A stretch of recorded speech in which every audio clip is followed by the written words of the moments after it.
In this video, I'm going to be showing you how to fix call sound problem on Android. So if you're on a call and there's any sort of sound errors, this is what you can do to fix it. Okay, first of all, go into your settings. Then you want to find the option that is apps. Okay, so here's apps right there. What you want to do is tap on that, and then you can see at the top right hand corner there's three vertical dots. You want to tap on those three vertical dots.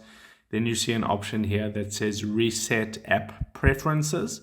You want to tap on reset app preferences, and this is known to fix an issue like this. Okay, so once you've done that, you can go back. Okay, so once you've done that, you can go back into the apps section.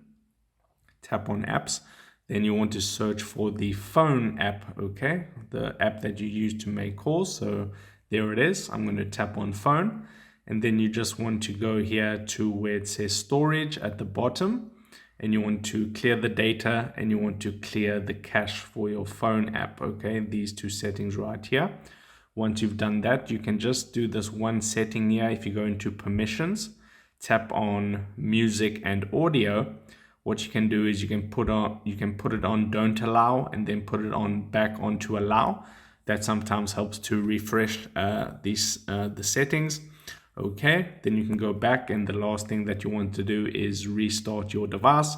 So simply press your power button and restart your phone, and your problem should be resolved. Okay, so if this helped you out, drop a like onto this video, and I'll see you in the next one.